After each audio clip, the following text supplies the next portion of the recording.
I can't believe already it's another thing I get to blame AI for. I don't even have to reach for this one. That's it. That's my intro. Hey, I'm Amanda. I'm professionally curious and I talk for a living, and you're watching Swell Entertainment, the channel where I tell you about whatever I'm obsessed with every week. And this week we are talking about how a friend of the channel, or should I say pseudo-friend, it's a parasocial friendship. The Internet Archive is in peril. And at the time of me recording this, this is still actively happening. Nothing's been changed. So by the time this comes out, maybe it will have been changed. Let's hope. But either way, I'm putting this out because I use tools like the Internet Archive, the Wayback Machine, other archival services in videos all the time. I know we talk about how the internet is forever, but with how impermanent everything is and how quickly someone can just hit a button and delete a whole site and delete everything, services and organizations like the Internet Archive are extremely important with preserving not just a website for a scam event, but also for media and information. This is from a few days ago now. This is from Anisha Sarkar. Why major news sites are blocking the Internet Archive's Wayback Machine. And this is from Forbes. For nearly 3 decades, the Internet Archive's Wayback Machine has served as a go-to for anyone looking to access its vast treasure trove of archived internet pages. Its mission of crawling and preserving the public web has made it an indispensable resource for journalists, historians, researchers, courts, and beyond. As of October 2025, the Wayback Machine contained more than 1 trillion archived web pages. Now that mission is facing a threat that could make it harder to access digital history. According to an analysis by the AI detection startup Originality AI, 23 major news sites currently block IA Archiver bot, a web crawler the Internet Archive commonly uses for the Wayback Project. However, that understates the full scope. In total, 241 news sites from 9 countries explicitly disallow at least one of the 4 Internet Archive crawling bots. Most of the sites, 87%, are owned by USA Today Co., the largest newspaper conglomerate in the United States, formerly known as Gannett. The company operates more than 200 media outlets, making its decision to block the archive particularly jarring. The New York Times has gone further, actively hard blocking the Internet Archive's crawlers, measures that go beyond the web's standard robots.txt conventions. At the end of 2025, the Times also added one of those crawlers, archive.org_bot, to the bots.txt file. Reddit, meanwhile, announced in August of 2025 that it would block the Internet Archive. The Guardian takes a more surgical approach. The publisher decided to limit the Internet Archive's access to published articles, minimizing the chance that AI companies might scrape its content via the nonprofit's repository. Its regional homepages and topic pages continue to appear in the Wayback Machine, just not its journalism. Why the blockade? The publishers aren't targeting the Internet Archive specifically. The culprit, they say, is bots and artificial intelligence. This effort is not about specifically blocking the Internet Archive, USA Today spokesperson Lark Marie Anton told Wired, describing it instead as part of the company's broader effort to block all scraping bots. Robert Hahn, the Guardian's director of business affairs and licensing, said the outlet has been in conversation with the archive over concerns about potential misuse of crawled content by AI companies. Some publishers have been direct. The issue is that Times content on the Internet Archive is being used by AI companies in violation of copyright law to directly compete with us. New York Times spokesperson Graham James told Wired, declining to clarify whether this referred to documented violations or a hypothetical concern. May 2023, the Internet Archive went temporarily offline after an AI company caused a server overload, sending tens of thousands of requests per second to extract text data from the nonprofit's public domain archives. There's also a legal angle. Publishers, including the Times, have filed copyright lawsuits against AI companies like OpenAI and Perplexity. And the ongoing conversation about AI training data is playing out across more than 100 active copyright cases in the United States. Individual reporters are pushing back, and they're organized. Fight for the Future, the Electronic Frontier Foundation, and Public Knowledge coordinated a letter thanking the Internet Archive for its preservation of news and history at a moment when major outlets are reconsidering their relationship with the archive. In previous generations, journalists would turn to the physical archives of a local newspaper or of a local public library to access historical reporting and follow the threads of the present back into history, the letter reads. With many newspapers closed and no clear path for local public libraries to preserve digital-only reporting, the work of safeguarding journalism's record increasingly falls to the Internet Archive. The article goes on to talk about, access to history and why this is important and things like that. I'll link this down below if you would like. A lot of journalists themselves are making statements about this. Obviously, you mostly see me talk about the Internet Archive archive or the Wayback Machine when I'm talking about specifically digital web pages that have been wiped or changed or even completely rewritten and deleted.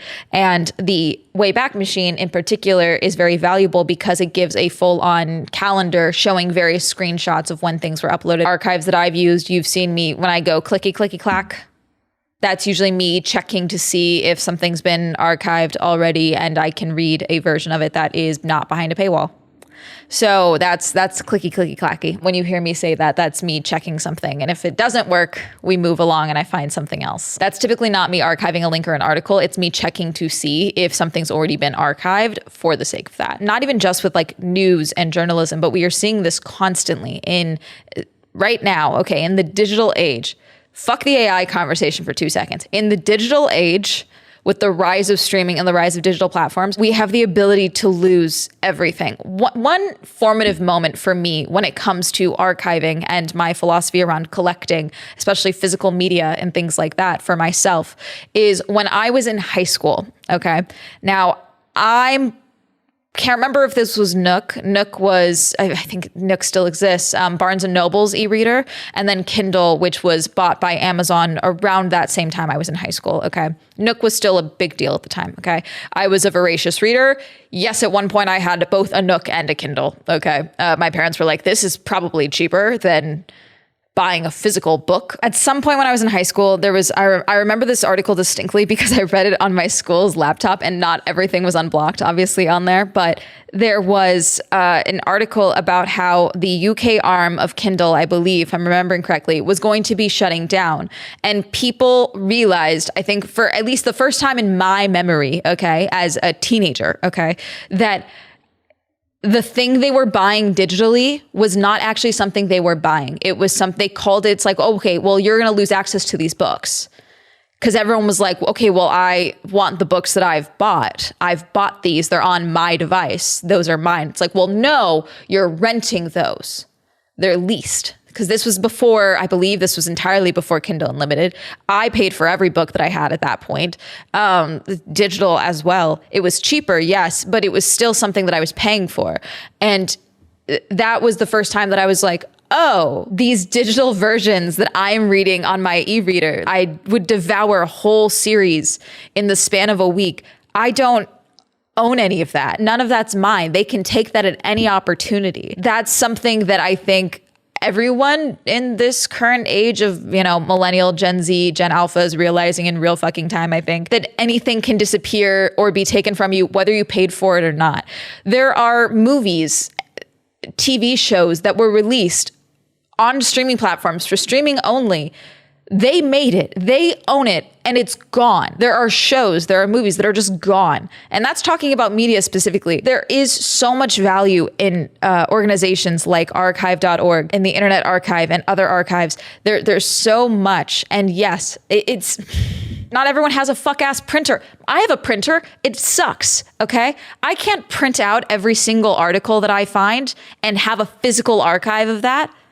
Not every single one of them is the paper alone, the services that they provide, the ability to archive these things is just such important work.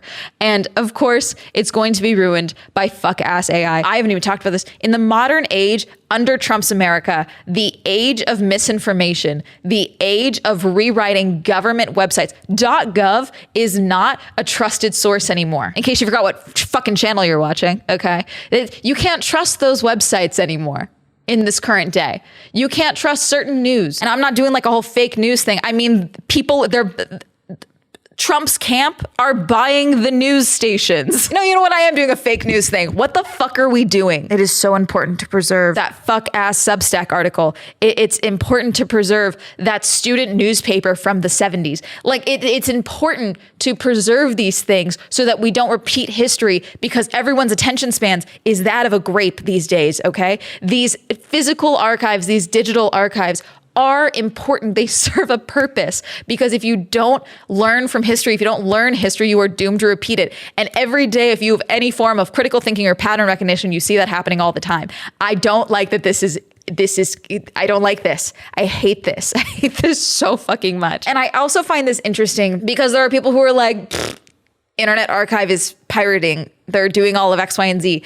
And I find it very interesting that this is also happening in a time on Twitter. I know, but Twitter right now, Grok, which is their AI, is doing this thing with translation. So there's a translate tool on Grok, okay, the same way that there is one on Meta, and it is usually done with, large language model training, is my understanding, in machine learning in some capacity. So when you hit translate tweet or something like that, it translates it, okay? However, right now, and at least for since I've been in Japan, and now I'm obviously back home, but there was an auto translate feature that has been active, okay? So it's interesting because for a lot of, at least Twitter's existence, a lot of language tweets, like languages that weren't written in your, native tongue, okay, were protected in their geography based off of the fact that it was protected by their language, not even just before translation features, but just in general based on keywords and things like that, because so many algorithms are trained based on keywords and also based on language. So I would only end up seeing tweets from, say, Brazil, Japan, Germany, the UK. The UK is English, sorry. I don't know why I said it like that. But I would see tweets from those places because of fandoms I'm in. And, I would see someone from that fandom reshare something or tweet something or whatever, because they either spoke multiple languages or they translated and they were like, this is perfect, And so that's how it would end up on my feed, is similar people that were already in my network resharing these posts, liking these posts, things like that. That's when ends up on my feed. My understanding is that because of the auto translate feature, it's more so based off of keywords more than anything, because it's in my technically native language of English. So even though it's written in Japanese, the words are still ending because the keywords are similar to things that I've engaged with. It's showing up on my feed. So even when I was in Japan, I was getting tweets that were originally written in German and Portuguese. One thing that's been happening as well right now is a lot of discussion about manga piracy from Japan specifically, obviously. It led to a very interesting conversation because as someone who has sailed the high seas myself, not even just in modern day, I was a teenager at one point. Why am I saying it like it's a past thing? I did it last week. It was sports, by the way, which to be a sports fan these days, if you want to keep up with games in a season in multiple sports, you need some coin. Sometimes in manga, not all mangas get translated into other languages and released internationally. Okay. So a lot of people are like, okay, well, I would like to read this. So they find pirated versions. Now, one thing I've learned is that people are telling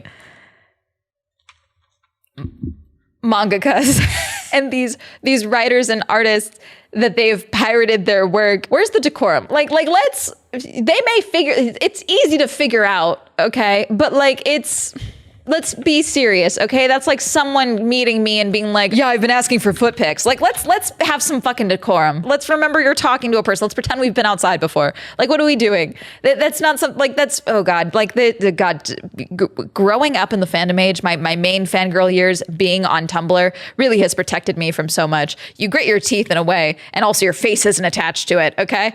These days, God, we've got people linking fan fiction in news articles. Everything's a mess. The discussion around here and discussing about, personal collections, archival is not a big deal, things like that. And I thought some of these were really interesting. This is from this discussion, obviously, because people were talking about, archiving, saving these things, protecting these things like that, especially with things like webcomics and things like that as well. A lot of those, like I mentioned, if it's digital only, it can be erased at any time. You might have a screenshot. There's probably a handful of Webtoons panels screenshotted in my phone right now, because it was good. Those can still be deleted at any time, the same way a fanfic that I would visit from time to time can be deleted from Archive of Our Own, And so there's a level of archiving that is done individually by people like you and me that could fall under the category of piracy or theft because we don't have the right to download that thing. Now, personal use and publicly releasing it, hell, me submitting something to Archive of Our Own falls into different legality there.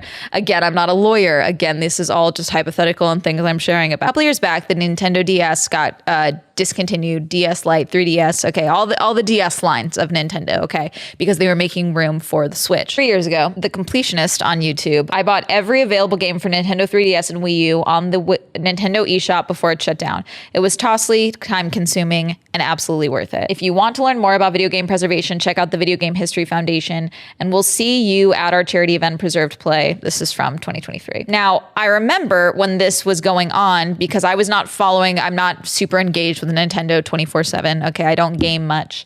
But I was following when this was going on Twitter because there were some people being like, good on you. And then also some people being like, why are you doing this? Because my understanding is that Nintendo was asked, hey, you're going to shut this down. We would like to preserve this. Now, obviously, there's various people that own the various Nintendo games, okay, still.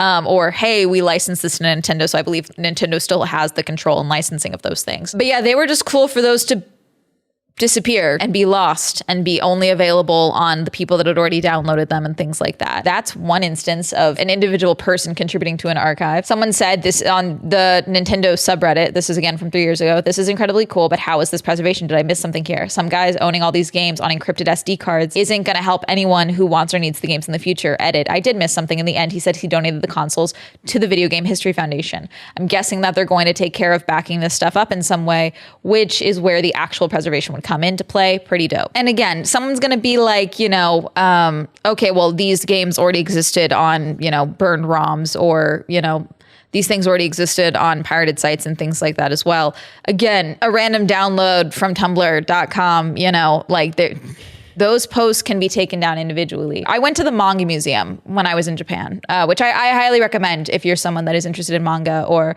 the preservation of art in any capacity. I really do think it's a good little afternoon if you would like it. But right now they have a exhibit honoring the achievements of manga researcher Isao Shimizu, who collected the materials that formed the core of the museum's manga collection. So this was someone who collected manga individually, and now that ended up filling out a lot of the museum's collection. Not all of it. They've obviously continued to add to it. Manga and caricature history researcher Isao, this is just on their website, by the way. Shimizu was a collector who amassed a vast amount of manga materials from the Edo period to the present era, wrote numerous books on manga, and introduced manga history and the appeal of manga to many people. He was truly a man who assembled and left behind the history of manga. His vast collection of materials was donated to the Kyoto International Manga Museum and forms the core of the museum's collection. The exhibition honors his achievements using materials from the museum's collection, as well as additional materials donated by his family after his death. I really recommend checking out if you can see this exhibit, if you are in the Kyoto area anytime. I really recommend it because it talks also a lot about how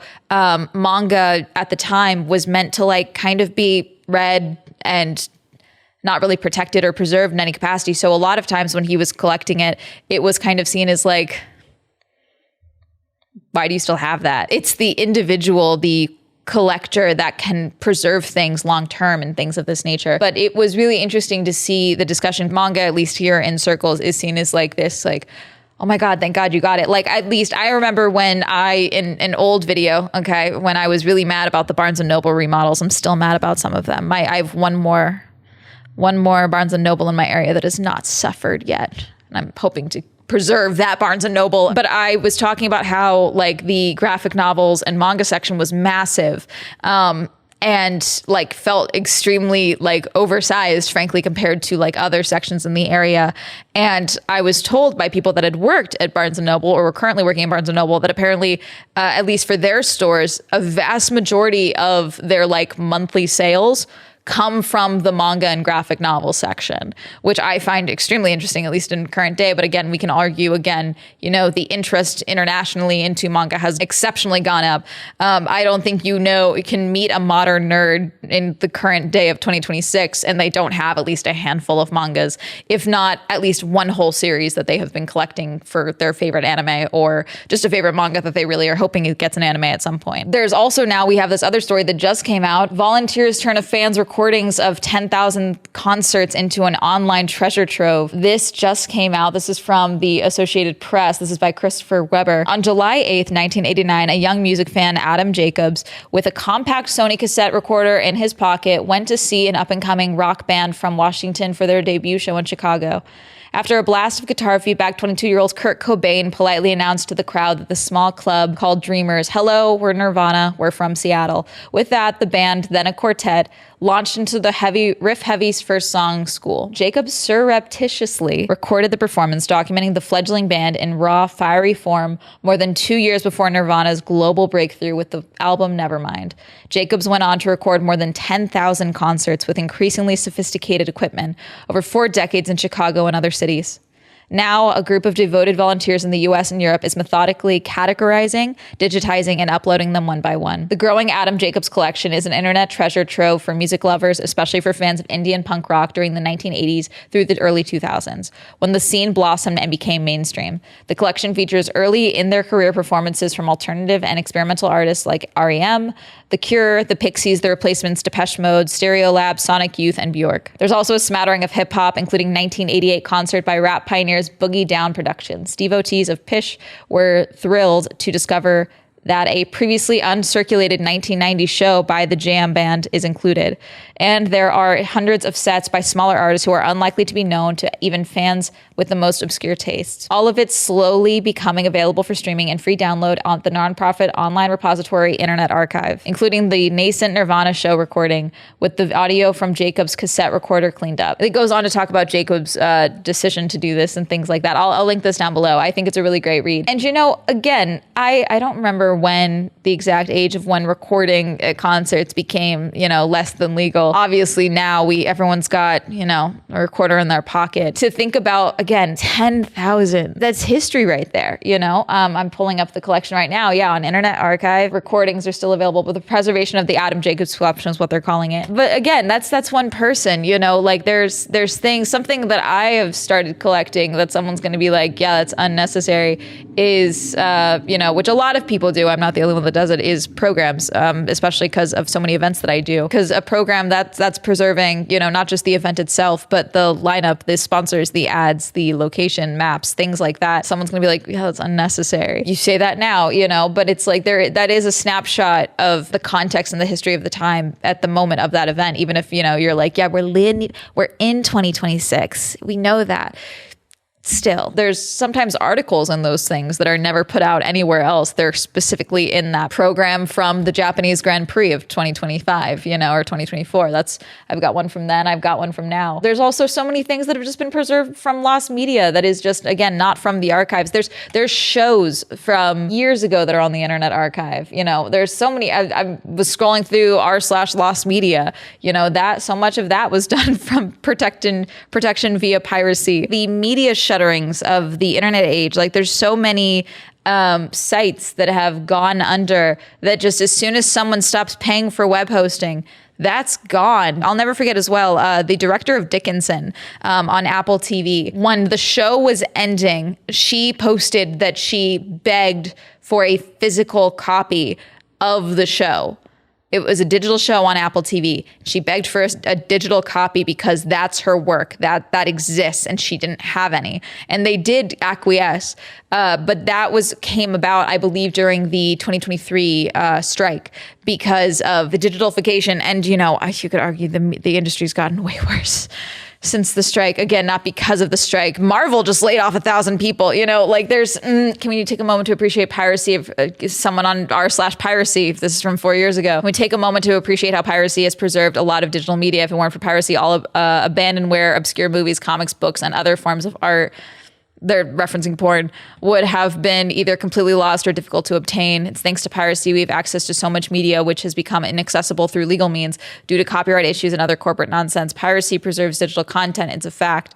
If they manage to, again, I as I'm talking about piracy, I'm talking about it because someone's gonna be like, okay, well, this is also protecting piracy or preventing piracy. And it's like I think there is a debate to be had, or a discussion to be had, about piracy for the sake of archiving, piracy for the sake of personal gain, piracy for the sake of preserving, and the fact that, something may have been pirated for personal gain and I want to watch this movie illegally. And then that thing was preserved, for, 10 years down the line, they find it later and it's like, oh, I had that. You wanted that? It's been on my hard drive. I have it. It's good. It's solid. I burned it on a disc a while ago. Like there was this woman as well. I want to bring up this woman. Oh my God, I can't believe I almost didn't include this. This is from the Marion Stokes Projects for Recorder. She recorded years of news. Marion Stokes was secretly recording television 24 hours a day for 20 years. It started in 1979 and with the Iranian hostage crisis at the dawn of the 24-hour news cycle. It ended on December 14th, 2012, while the Sandy Hook massacre played on television as Marion passed away. In between, Marion recorded 70,000 tapes capturing revolutions, lies, wars, triumphs, catastrophes, bloopers, talk shows, and commercials that tell us who we are and how television shaped the world of today. Incredible. I will have this linked as well, this site as well. It's recorderfilm.com, her Wikipedia as well. I'll have this linked down below. God, I have so much to link for this video. I have so much to link. The description box of my videos, you could argue, are, a pseudo archive of things from time to time, not even just, for articles listed or information about what I was talking about at the time, but even, at the bottom of all of my videos. I started doing this because I saw a small creator in like 2020 doing this. And I was like, oh wait, that's really cool. I really want to do that. They were doing it for the, having numbers in your description box is apparently good for the algorithm. It was one of those SEO tricks at the time. But something I really liked is if you go back through any of my videos, at the very bottom, there is a total sub count, current subscriber count. And so for myself, that's a little archive of me knowing, the categorization of how many subscribers I had at the time that video was posted. And it's something I'm doing over on Girly Pop Go as well. And it's really nice for myself because one, especially for Girly Pop Go, I was able to track how much each video has gained subscriber wise, but also it's something to see, when I go back and I I got to go rewatch this video from 2022, I can see just how far, the growth has come, and it's a nice little snapshot for myself. This is a level of preservation that's happening here. Your own personal archive of your journals, if you keep your journals. Hell, if you have any books from when you were in high school, that's a level of archiving, a level of collection and preservation. Physical media. And again, physical media is expensive, but you can go. Thrift Books is a great I'm not affiliated with thrift books, but I adore thrift books. Even going to, secondhand bookstores, so many of them have DVDs, and, obviously libraries are also a level of preservation as well. You can borrow DVDs and movies from libraries. There's so much you can be doing on an individual basis that you can be preserving yourself. Hell, if you screenshot a tweet, if you save that, I back up all of my finished videos on hard drives, so I don't just trust the YouTube is going to not nuke my channel tomorrow, which I recommend every content creator do that, obviously, especially with, event footage like B-roll. I have everything saved on somewhere, somehow in this apartment. My point is that I hate AI, and the Internet Archive is incredible, and I want it protected, and I want it saved. This piece is also from Wired from April 13th. This is by Kate Nibs. And I just want to, come down to the bottom here. The Internet Archive's Mark Graham hasn't given up hope that some of the publishers currently blocking its crawlers may eventually change course. He says that the nonprofit is in conversation with the Times and other outlets. But for now, Graham says there's no question that the general locking down of more and more of the public web is impacting society's ability to understand what's going on in our world. And I think that's where I want to leave this. I'll have all of these linked down in the description box. Start your own archive today, but also support the Internet Archive. If you ever want to, check it out, please do. I'm sure you have. You probably have engaged with the Internet Archive or the Wayback Machine in a way that you haven't even realized. 100%. It's oh, well, this doesn't impact me. Because sometimes in, the current day, especially in the United States, well, it's not mine. It's not me. So I don't need to worry about this. You 100% have dealt with it. If you've been on the internet in the last decade, you have dealt with it in some capacity. If you've watched a video of mine, you've engaged with it. Congratulations. Support the Internet Archive. Have you knowingly use the Internet Archive? What are your thoughts on, personal archives? What are your thoughts on personal piracy in lieu of archiving or as a means of archiving? Or you tell yourself it's archiving, but it's because you want to watch, A Race Without Commercials. Do not admit to crimes in my comment sections, for the love of God. But let me know. Comment down below. Reminder, I stream on Twitch. My Swell Entertainment is now available on Spotify. My show, Girly Pop Go, if you'd like some more car and motorsport content. Shout out to my channel members. Thank you so much for supporting me on channel memberships. If you'd like to join me on channel memberships, you can click join down below. If you'd like to follow me on social media, that'll be all up here. And that's going to be it. Have a good day. Goodbye.